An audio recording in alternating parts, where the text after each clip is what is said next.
అందరికీ నమస్కారం. డాక్టర్ విష్ణురావు వీరపనేని, శ్వాస హాస్పిటల్, నారాయణగూడ ఫ్లైఓవర్ పక్కన మరియు మాదాపూర్ పోలీస్ స్టేషన్ ఆపోజిట్గా.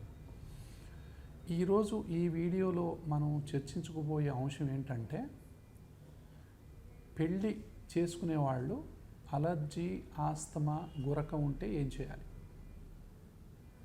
తర్వాత వాళ్ళకి స్కిన్ ఎలర్జీ ఉంటే ఏం చేయాలి, తర్వాత కళ్ళల్లో దురదలు ఉంటే ఏం చేయాలి, తర్వాత విపరీతమైనటువంటి ఈ గురక పెడితే ఎలా, దీన్ని అంటే పెళ్ళి ఫిక్స్ అయింది, పెళ్లి చేసుకోకపోవడానికి ఇంకొక 10 రోజులు ఉందో, నెల రోజులు ఉందో, 4 నెలలు ఉందో, 3 నెలలు ఎంతో అంత టైం ఉంటుంది. ఈ లోపలనే మనం ఈ సమస్యని పరిష్కరించుకోకుండా వైవాహిక జీవితంలో గనక మనం ఎంటర్ అయినట్టయితే ఆ కపుల్ పడే ఇబ్బందులు కొన్ని వందలు చూశాను నేను. ఒకళ్ళ మీద ఒకళ్ళకి అనుమానాలు, అపోహలు, అనారోగ్య సమస్యలు, దాని తర్వాత చిరాకు, కోపం. కొంతమంది ఎంత దాగపోయారంటే, ముఖ్యంగా ఈ గురక ఉన్నటువంటి విషయంలో, అసలు ఎందుకు చేసుకున్నాను రా బాబు, నేను ఇందులోకి ఎందుకు ఎంటర్ అయ్యాను, నేను ఇంత గురక ఉందని నాకు తెలియదే, ఈ గురకేంటి, ఈ దగ్గేంటి, ఈ ఆయాసం ఏంటి, ఈ దురదలేంటి, అసలు ఇది ఎక్కడిది అని చెప్పి, అమ్మాయికి ఉంటే అబ్బాయి, అబ్బాయికి ఉంటే అమ్మాయి, అందరూ అనుకునేటటువంటి ఇద్దరికి ఈక్వల్గా ఉంటుంది. ఇందులో ఒకళ్ళు ఇద్దరని కాదు, ఎవరికైనా ఈక్వల్గా ఉండొచ్చు. అయితే ఇదొకటి. పెళ్ళి ఒక పక్క, మళ్ళీ పెళ్ళి కాగానే ఫ్యామిలీ ఉంటుంది, కెరియర్ ఉంటుంది, ఉద్యోగాలు చేసుకోవాలి. వీటన్నిటికీ కూడా ఈ అలర్జీ, ఆస్తమా అనేది అడ్డంకే.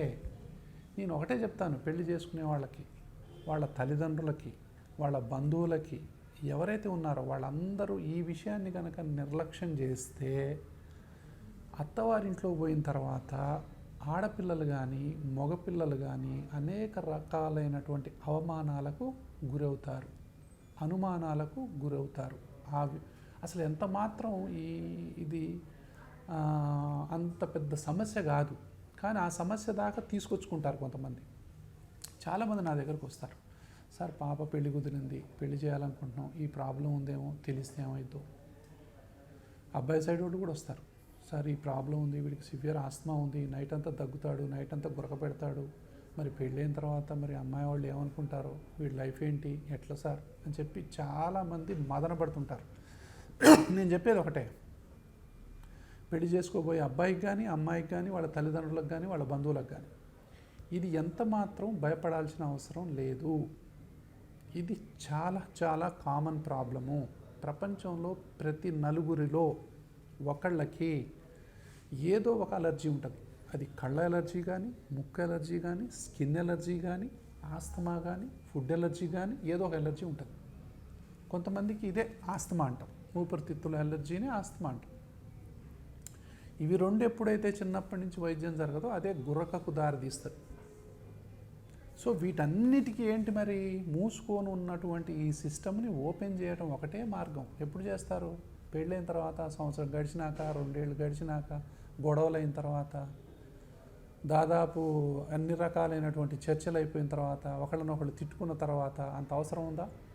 సో ముందే ఈ సమస్యను పరిష్కారం చేసుకోండి. సో హ్యాపీగా లైఫ్లోకి ఎంటర్ అవ్వాలి తప్ప బాధలతోని, తుమ్ములతోని, దగ్గులతోని, ఆయాసాలతోని, లేకపోతే దగ్గుతుంటే తెమడ వస్తుంటుంది. అది ఎదుటి వాళ్ళకి ఎంత చిరాకు కనిపిస్తుందంటే, కొంతమంది అసలు దగ్గుతుంటే చూడలేరు. ముఖ్యంగా ఈ కరోనా వచ్చిపోయిన తర్వాత దగ్గంటే అసలు బాంబు పెట్టినట్టే భయపడిపోతున్నారు. నైట్ పూట గురకంటే అసలు నిద్రపోరు. సో ఇట్లాంటి ప్రాబ్లమ్స్ అన్నీ కూడా ఇప్పుడు ఈ సమస్యలో ఇమిడి ఉన్నాయి. తర్వాత కెరీర్ పోతున్నారు, సరే పెళ్ళయింది, ఏదో అయింది, కెరీర్ పోతున్నారు, ఇంటర్వ్యూ పోవాలా, ఏమని పోవాలా, ఎప్పుడు చూసినా తుమ్ములు, ముక్కు గారటం, దగ్గు, ఆయాసం, మాట్లాడదామంటే ఆయాసం వస్తుంది, ఇంటర్వ్యూ సరిగ్గా చేయలేరు. సరే ఏదో ఒకటి చేసి ఉద్యోగంలో చేరారు.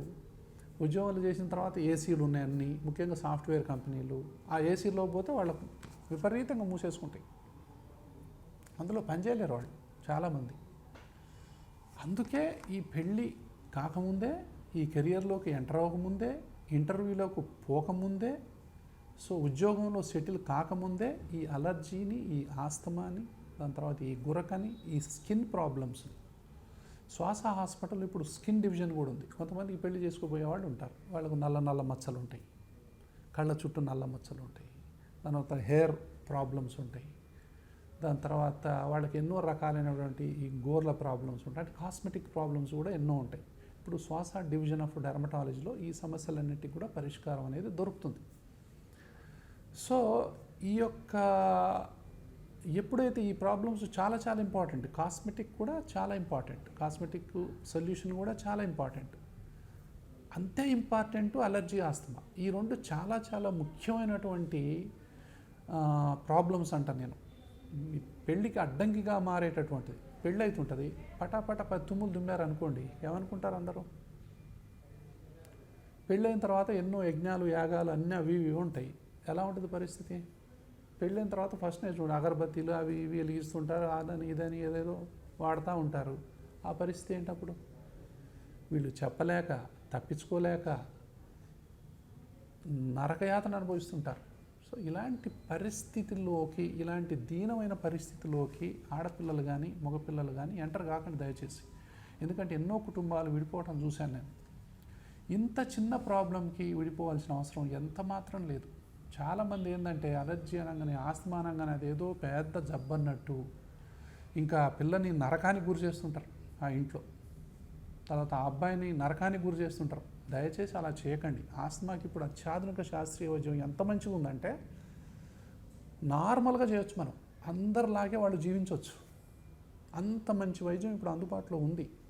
సో మంచి మనుషుల మధ్య, మంచి మనసుల మధ్య ఈ జబ్బు అనేది ఒక కారు చిచ్చులాగా కాకుండా ఒక అవగాహనతోని, ఒక అండర్స్టాండింగ్తోని ఇరువైపుల వాళ్ళు కనుక సమస్యని తెలుసుకొని దానికి పరిష్కారం ఏంటో తెలుసుకొని ముందుకెళ్తే అది చాలా ఉత్తమం. లేకపోతే అంత డిస్టర్బెన్సే.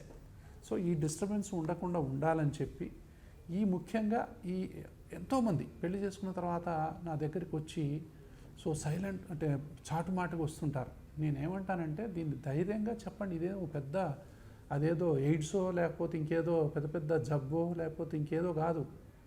ఇది ఒక ఎన్విరాన్మెంటల్ ప్రాబ్లం.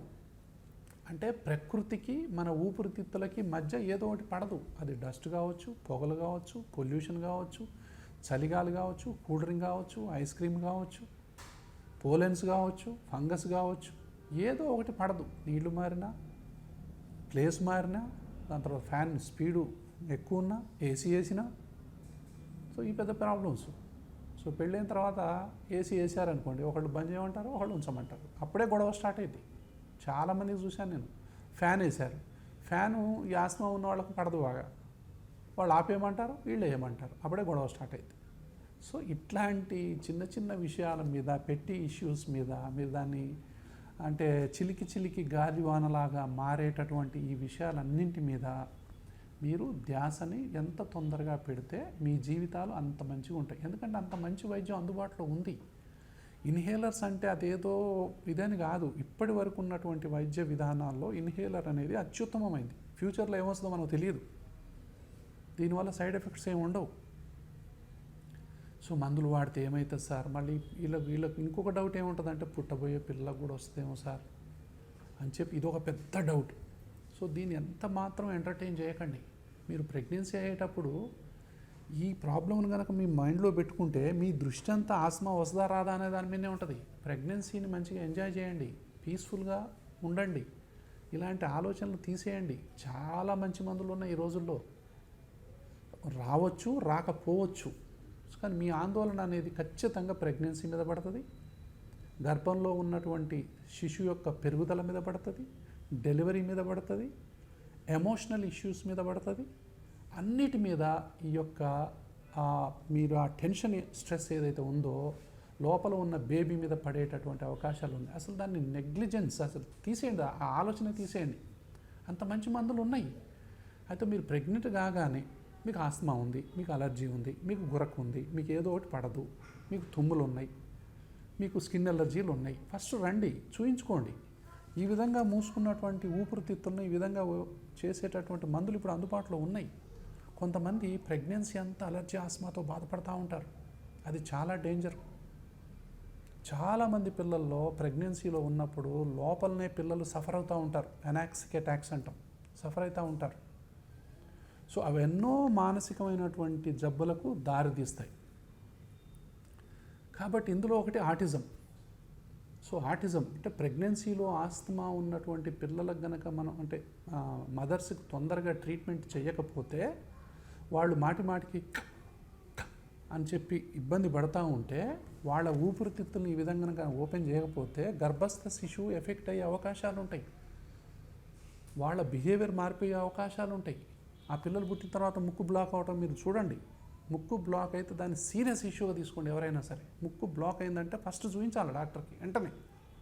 ముక్కు బ్లాక్ అయితే 30 రకాల ప్రాబ్లమ్స్ వస్తాయి. కొంతమంది 10 ఏళ్ళు 15 ఏళ్ళు 20 ఏళ్ళు ఇలాగే నోరు అలా తెరుచుకొని ఉంటారు. మొహం అంతా పాడైపోతుంది, పళ్ళు ఎత్తైపోతాయి, పెదాలు లావైపోతాయి, ఈ చిన్నంత వెనకకు పోతుంది, తర్వాత ఈ మూతి అంతా ముందరకు వస్తుంది. సో ఈ ఫేస్ అంతా ఎవరో సాగదీసినట్టు ఇట్లా అవుతుంది. సో అంత వికారం అయిపోతుంది ఫేస్ మొత్తం. సో ముక్కు బ్లాక్ అవటం వల్ల. సో ఇవన్నీ సమస్యలు ఎన్నో ఇందులో ఇమిడి ఉన్నాయి. ఈ ప్రాబ్లంలో తొందరగా కనుక మనం వైద్యం చేయించుకుంటే ఎవ్వరికి ఎలాంటి ప్రాబ్లమ్స్ ఉండవు. అవగాహన కలిగించుకోండి. ఆస్తమా అనగానే, అలర్జీ అనగానే, గురక అనగానే భయపడకండి. ఇది వంశపారంపర్యంగా వచ్చేటటువంటి జబ్బుల్లో అతి ముఖ్యమైనది. తల్లిదండ్రుల సైడ్ ఉందా, ఎవరి సైడ్ ఉందో తెలుసుకోండి. తల్లి సైడ్ వాళ్ళకుందా, తండ్రి సైడ్ వాళ్ళకుందా, ఈ ప్రాబ్లం ఎక్కడ ఉంది తెలుసుకోండి. కొంతమంది సైనస్ అని, కొంతమంది ఎడినాయిడ్స్ అని, కొంతమంది టాన్సిల్స్ అని ఆపరేషన్ చేయించుకుంటూ ఉంటారు. అవసరమే లేదు. 100 మందిలో 90 మందికి మనం గనక తొందరగా డయాగ్నోస్ చేసి తొందరగా మందులు వాడితే సర్జరీ చేయాల్సిన అవసరమే రాదు. అది ఎడినాయిడ్స్ కానీ, టాన్సిల్స్ కానీ, సైనస్ కానీ అవసరమే ఉండదు. కేవలం 5-10% మందికి చేయి దాటిపోయిన తర్వాత చేయక తప్పదు. కాబట్టి నేనేమంటానంటే తాళం చూడగానే పలగొట్టడం ఎందుకు, తాళం చేపెట్టి చూడొచ్చుగా. సో ఈ విషయాన్ని నేను చాలా ఇంటర్వ్యూలో చెప్పాను. చిన్నపిల్లలకు, 2 ఏళ్ల పిల్లలకు, 3 ఏళ్ల పిల్లలకు ఎడినాయిడ్స్ ఉన్నాయని పీకేయటం, టాన్సిల్స్ ఉన్నాయని పీకేయటం, ఇది మరీ చాలా అట్లా ఎట్టి పరిస్థితుల్లో కూడా చేయకూడదు. 2-3 ఒపీనియన్లు తీసుకోండి, 4 ఒపీనియన్లు తీసుకోండి. అవసరమైతే తొందరపడి సర్జరీలకు వెళ్ళకండి. సర్జరీలు చేసుకున్న తర్వాత కూడా ఎంతోమంది వాళ్ళు ఊపిరాడక, దగ్గు, ఆయాసం తగ్గక ఎంతోమంది పిల్లలు మళ్ళీ బాధపడుతూ ఉంటారు, మళ్ళీ చేస్తుంటారు. సైనస్ అయితే 3-4 సార్లు ఆపరేషన్ చేసుకున్న వాళ్ళు ఉన్నారు. అంటే ఏం చెప్తున్నానంటే నేను, మీరు ఎంత తొందరగా ముక్కు బ్లాక్ అవటం గమనించినా, ఎడినాయిడ్స్ ఉన్నట్టు గమనించినా, టాన్సిల్స్ ఉన్నట్టు చెప్పినా, సైనస్ ఉన్నట్టు చెప్పినా, ఈ విధంగా ఓపెన్ చేసేటటువంటి మందులు మీరు కరెక్ట్గా వాడారా లేదా, తాళానికి దగ్గర తాళం చేయి పెట్టారా లేదా, అసలు కరెక్ట్ పాస్వర్డ్ కొట్టారా లేదా అనేది మీరు ఖచ్చితంగా తెలుసుకోవాలి. సో చిన్నపిల్లలు నోరు తెరిచి నిద్రపోతుంటారు నైట్ పూట. సో ఇవి నూతన ఈ తల్లిదండ్రులు పెళ్ళైన తర్వాత, పిల్లలు పుట్టిన తర్వాత ఇలాంటి జాగ్రత్తలు తీసుకోవాలి. ఇంకా కొంతమంది ఏంటంటే అమ్మమ్మలు, నాయనమ్మలు ఈ ముక్కులో నూనెటాలు, ఈ సాంబ్రాణి పొగలు పెట్టడాలు, దయచేసి సాంబ్రాణి పొగలు పిల్లలకు పెట్టకండి. అలర్జీ, ఆస్మా ఉన్న పిల్లలకు కానీ ఏ ఫ్యామిలీ కానీ దయచేసి ఆ సాంబ్రాణి పొగలు పెట్టకండి. అగరబత్తీలు వెలిగించకండి ఇంట్లో. మీరు సంస్కృతి సాంప్రదాయం అంటే మీరు పాటించుకోండి. అగరబత్తీలు ఏమైనా ఉంటే బయట వెలిగించుకోండి, బాల్కనీలో కానీ టెర్రస్ మీద కానీ. కానీ పిల్లలకు మాత్రం దయచేసి సాంబ్రాణి పొగలేసి వాళ్ళని నరకానికి గురి చేయకండి. ఈ విషయం నేను ఎన్నో సంవత్సరాల నుంచి చెప్తా ఉన్నాను. సో చిన్న పిల్లలు, పసిపిల్లలకు, 1-2 నెలల పిల్లలకు వేసి ఇక్కడికి వస్తారు.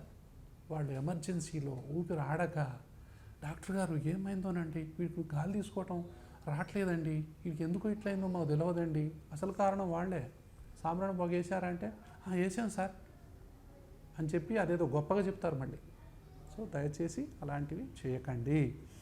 కాబట్టి ఈ వీడియోలో మనం మాట్లాడుకున్నటువంటి విషయం ఏంటంటే, పెళ్లి చేసుకునేటటువంటి నవ వధూవరులు ఎవరైతే ఉన్నారో వాళ్ళల్లో అలర్జీ, ఆస్తమా ఎవరికి ఉన్నా కూడా పెళ్ళి కాకముందే ఆ ఇష్యూని పరిష్కారం చేసుకోండి.